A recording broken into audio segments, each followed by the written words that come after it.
Hi friends, welcome to Tanu cooking hut. ದಿಢೀರಾಗಿ ಮನೆಗೆ guest ಬಂದಾಗ 10 ನಿಮಿಷದಲ್ಲಿ ಮಾಡಬಹುದಾದ ನಾ ಮಾಡಿರೋ ಈ ಟೊಮ್ಯಾಟೊ ರಸಂನ ಮಾಡಿ. ಹಾಗಾದ್ರೆ ಹೇಗೆ ಮಾಡೋದು ಅಂತ ತೋರಿಸ್ತೀನಿ ನೋಡಿ. ಕುಕ್ಕರ್ಗೆ 10 ಟೊಮ್ಯಾಟೊ 4 ಭಾಗವಾಗಿ ಕಟ್ ಮಾಡಿ ಹಾಕಿದ್ದೀನಿ ಮತ್ತು ಒಂದು ಕಟ್ ಮಾಡಿದ ಈರುಳ್ಳಿ, 2 ಗಡ್ಡೆ ಬೆಳ್ಳುಳ್ಳಿ, ನಂತರ ಒಂದೇ ಒಂದು ಮುಷ್ಟಿಯಷ್ಟು ತೊಗರಿಬೇಳೆ ಹಾಕ್ತಿದ್ದೀನಿ. ಇಲ್ಲಿ ಮೇನ್ ಟೇಸ್ಟೇ ತೊಗರಿಬೇಳೆ ಹಾಕೋದ್ರಿಂದ.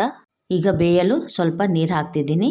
ನಂತರ ಕುಕ್ಕರ್ ಕ್ಲೋಸ್ ಮಾಡಿ ಬೇಯಲು ಇಡೋಣ. ಗ್ಯಾಸ್ ಆನ್ ಮಾಡಿ 4 ವಿಸಿಲ್ ಕೂಗಿದರೆ ಸಾಕು. ಈಗ ಕೂಗಿದೆ. ಕುಕ್ಕರ್ ತಣ್ಣಗಾದ್ಮೇಲೆ ಓಪನ್ ಮಾಡ್ತಿದ್ದೀನಿ. ಬೆಂದ ಟೊಮ್ಯಾಟೊ ಸಹ ಆರಬೇಕು. ಆರಿದ ಮೇಲೆ ಮಿಕ್ಸಿ ಜಾರಿಗೆ ಟೊಮ್ಯಾಟೊ, ಈರುಳ್ಳಿ, ಬೆಳ್ಳುಳ್ಳಿ, ಬೇಳೆ ಮಾತ್ರ ತೆಗೆದು ಹಾಕ್ತಿದ್ದೀನಿ. ಅದರ ನೀರು ಹಾಗೆ ಇಡಿ. ಈಗ 1 ಸ್ಪೂನ್ ಖಾರದ ಪುಡಿ, ಅರ್ಧ ಸ್ಪೂನ್ ಅರಿಶಿಣ ಹಾಕಿ ನೈಸಾಗಿ ರುಬ್ಕೋಬೇಕು.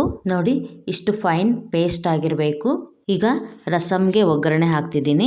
ಒಂದು ಪಾತ್ರೆ ಇಟ್ಟು ಒಲೆ ಹಚ್ಚಿ ಅದಕ್ಕೆ 3 ಸ್ಪೂನ್ ಎಣ್ಣೆ ಹಾಕ್ತಿದ್ದೀನಿ. ಎಣ್ಣೆ ಕಾದ ಮೇಲೆ 1/4 ಸ್ಪೂನ್ ಸಾಸಿವೆ, ಸ್ವಲ್ಪ ಕರಿಬೇವು ಮತ್ತು ರುಬ್ಬಿದ ಟೊಮ್ಯಾಟೊ ಹಾಕ್ತಿದ್ದೀನಿ.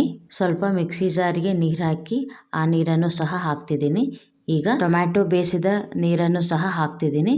ಈಗ 1 ಗ್ಲಾಸ್ ನೀರು ಹಾಕಿ 2 ಸ್ಪೂನ್ ರಸಂ ಪುಡಿ ಮತ್ತು ರುಚಿಗೆ ತಕ್ಕಷ್ಟು ಉಪ್ಪು, ಸ್ವಲ್ಪ ಬೆಲ್ಲ ಹಾಕ್ತಿದ್ದೀನಿ. ರಸಮ್ಮು ತುಂಬ ಹುಳಿಯಾಗಬಾರ್ದು ಅಂತ ಬೆಲ್ಲ ಹಾಕಿದ್ದೀನಿ.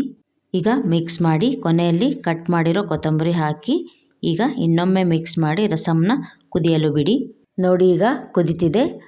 ಫ್ರೆಂಡ್ಸ್, ಅನ್ನದ ಜೊತೆ ಒಂದೊಳ್ಳೆ ರುಚಿಯಾದ 10 ನಿಮಿಷದಲ್ಲಿ ಮಾಡಬಹುದಾದ ರಸಂ ರೆಡಿಯಾಗಿದೆ. ಬಿಸಿ ಅನ್ನದ ಜೊತೆ ಈ ಟೊಮ್ಯಾಟೊ ರಸಂನ ಹಾಕಿಕೊಂಡು ಇವತ್ತಿನ ಮಧ್ಯಾಹ್ನದ ಲಂಚ್ನ ಕಂಪ್ಲೀಟ್ ಮಾಡಿ.